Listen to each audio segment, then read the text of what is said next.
Before we get into today's episode, and trust me, there is a lot to get into, I want to talk to you about your skin, which I know is a weird thing to come from this podcast, but you're stressed. You're reading the news, you're probably not sleeping great, and your skin knows it. I know mine does. Facial in a Bottle by Love Indus is a single product that does the work of a full professional facial at home in minutes. Clean ingredients, real results, no appointment required. Go to loveindus.com and use code MIMS25 for 21% off your first order. All right, let's get on with the show.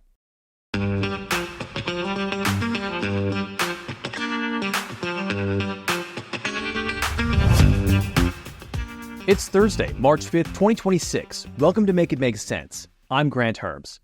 Today in the show, we were gonna be talking about the war in Iran, but right as I was sitting down to record this, some major breaking news happened, and that is that the president announced he was firing Kristi Noem as the head of the Department of Homeland Security. In her place, he's tapping Oklahoma Senator Markwayne Mullin to be the incoming or acting secretary. We'll get into that in a second. So we're going to get to why Noem is now out, where she's going, because that's kind of weird, and then also just as weird, who Mullin is. And before we get into all that, make sure you're subscribed to the show wherever you get your podcasts. Leave a comment or a review. It really helps more people find the show. And become a subscriber to the Make It Make Sense Substack, where you can get the latest article all about when I asked the Pentagon if U.S. commanders were being told to tell troops that the war in Iran is a holy war and that Trump was anointed by God to jumpstart the rapture. They didn't say no. You can get access to that story plus all of the other original reporting you won't find anywhere else for just $5 a month at the Substack. All right, let's get on with today's show. Around 2 o'clock this afternoon, the president sent out a bombshell post on social media saying Kristi Noem would no longer be running the Department of Homeland Security, and starting March 31st, Oklahoma Senator Markwayne Mullin would be taking her place, and we'll get to him in a minute, but I want to talk about how we got here.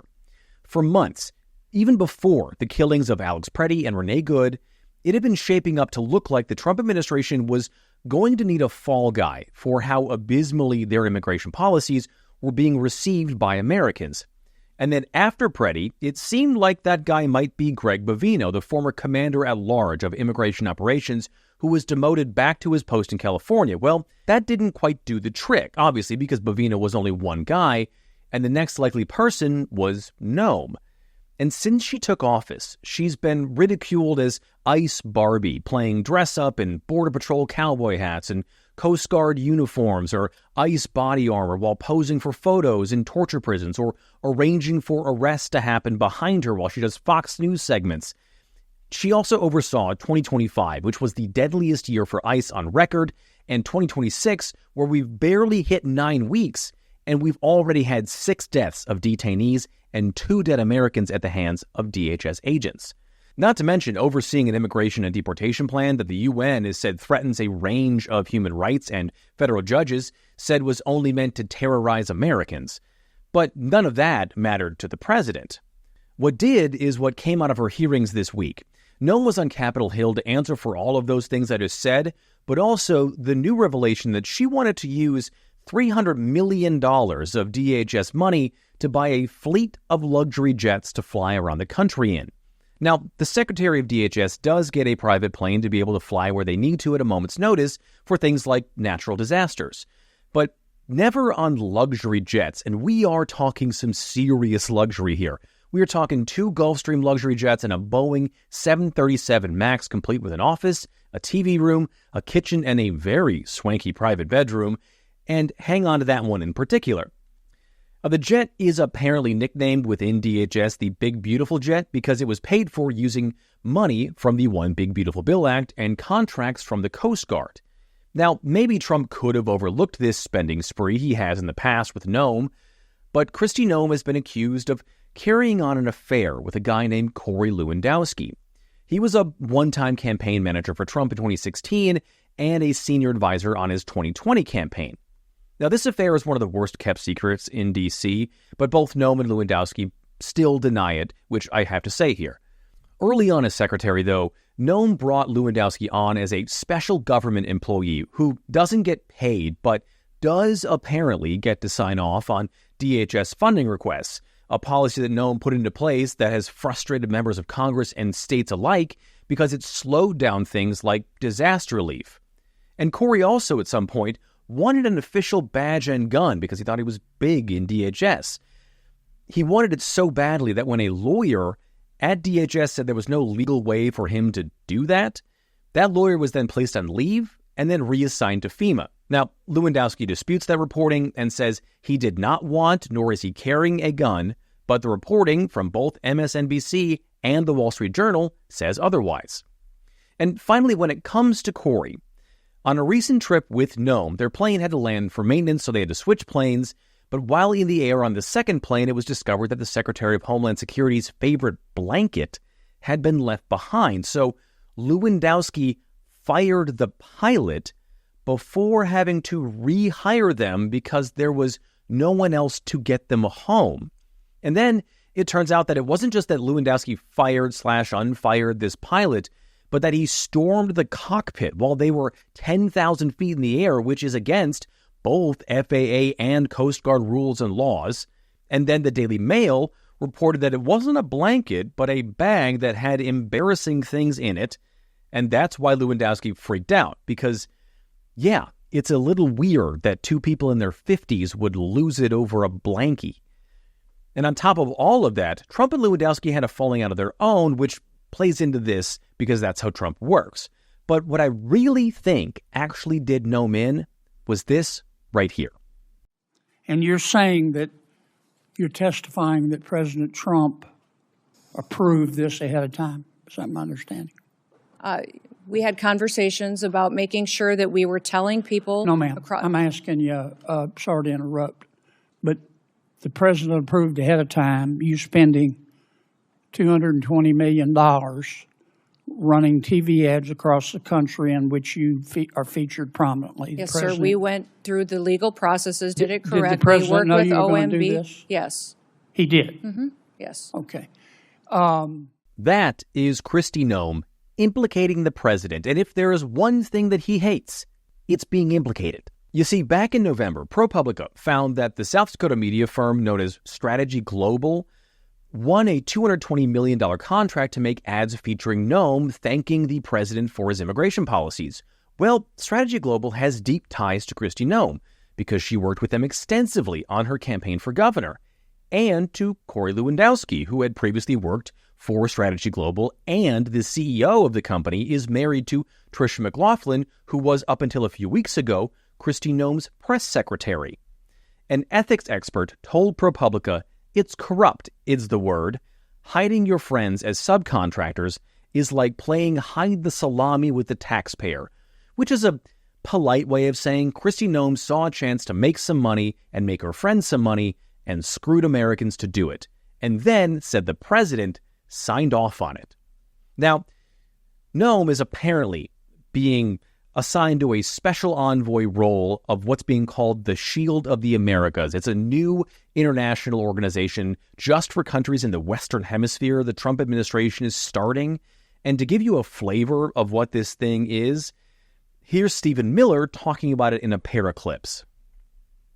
And the human rights that we are going to protect are not of the savages that torture and rape and murder. The human rights that we are going to protect are of the peaceable citizens who have an absolute human right to live in physical safety and security every day of their lives. Because these organizations can only be defeated with military power.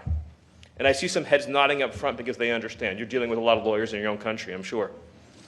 You have my permission not to listen to them. So yeah, you get the idea. It's more of the United States doing more of what we've been doing in Venezuela or Iran, or threatening to do with Greenland, despite the fact that Iran is costing us $1 billion a day already, or that 3 out of 4 Americans disapprove of our actions in Iran and Venezuela, or that Trump promised not to start any new wars in his 2024 campaign, or has already ordered military operations in more countries than any president this century. And if you're just listening, I'll have a handy chart for that on social media. We'll learn more about the Shield of the Americas this weekend when Trump holds a big party for it at his resort in Doral, Florida. But let's move on to who is coming in to replace Kristi Noem, Oklahoma Senator Markwayne Mullin. And here's what he had to say right after he heard the news he was going to be Secretary of Homeland Security. We're going to try to earn everybody's vote. I want people to understand, when I go into this position, yes, I'm a Republican, yes, I'm conservative, but Department of Homeland Security is to keep everybody, regardless if you support me, if you don't support me, regardless of what your thoughts are. I'm here to enforce the policies that Congress passed, and right now I'm part of it, but once I make that transition, my focus is to keep the homeland secure. That's going to be my focus, and we're super excited about this opportunity. Now, I knew Mullin when he was a congressman in Oklahoma. He was in the 2nd District, which is the entire, eastern quarter of the state. His family owns a plumbing business, and he inherited that to use it to springboard into the House before running for Senate. And while he was in the House, he served on the Energy Committee and the Permanent Select Committee on Intelligence, which isn't something to turn your nose up at. In the Senate, he serves on several committees, including the Powerful Appropriations Committee and the Armed Forces Committee. Critically, Mullin doesn't have any immigration experience, any law enforcement experience, legal experience, none of it. Now, Noem didn't either, but at least she ran a state where immigration was presumably part of the job, even if it was South Dakota. And I will tell you, Mullin is also not known for being a writer member on Capitol Hill. He is one sandwich short of a picnic, let's say. And he's also had some scandals of his own, including telling a bunch of voters that they don't pay his salary. He pays his own salary through the taxes he pays, which is kind of true, but also not a great thing to tell a room of people that you're asking for their votes and their trust. And his companies during COVID also got $1.4 million of PPP loans, even though he was a sitting member of Congress. All that aside, even though it will likely come up if there's a confirmation hearing, Mullin likely fits the bill for what Trump likes for this role as Secretary of DHS, because if you know really anything about Mullin, it's probably this clip. The Tough Guy Act and these Senate hearings, you know where to find me, any place, anytime, cowboy. Sir, this is a time, this is a place. If you want to run your mouth, we can be two consenting adults. We can finish it here. Okay, that's fine. Perfect. You want to do it now? I'd love to do it right now. Well, stand your butt up then. You stand your butt up. Oh, hold on. Big guy. Oh, stop it. Is that your solution every poll? No, sit down. Sit down. Okay. You're a United States Senator. Sit down. Active. Oh, okay. Sit down, please.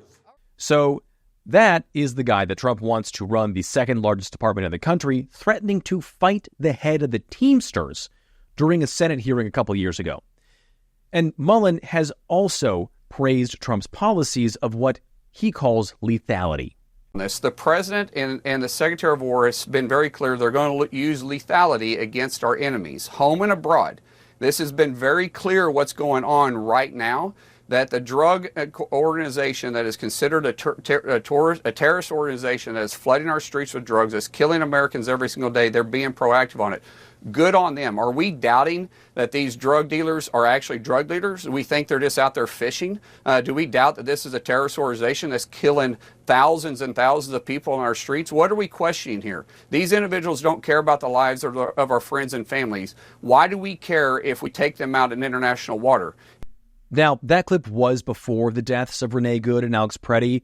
It was in November. But Mullin doesn't seem all that concerned about things like, the law or human rights. And that, in combination with praise for Trump and a short fuse, is exactly what Trump likes because it plays well in hearings and on TV. So what happens next? Well, Noem has 26 more days as secretary. So far, there's no hearing scheduled for Mullin to be confirmed by the Senate. That usually happens after he meets with a lot of the senators one-on-one, which is easier because he likely knows all of them pretty well at this point. Pennsylvania Democrat John Fetterman, however, who has become kind of a spoiler for his own party, has already said that he is a yes vote to confirm Mullin. Now, if there's no confirmation vote before the end of the month, Mullin could just be named as acting secretary, but he'd only be able to serve in that position for 210 days, according to the law. It also adds a new wrinkle to the fight to reopen DHS, which is still partially shut down. Democrats will likely use getting Mullin confirmed as a bargaining chip to bring Republicans and the White House back to the table to say basically they can either get Mullin or get DHS reopened, but Republicans can't get both. We'll see how that works. It also means a special election for an open Senate seat in Oklahoma will have to happen, which in reality isn't like remotely up for grabs for a Democrat, but uncertainty is all over right now in 2026, so why even take a chance if you're the president? Who knows?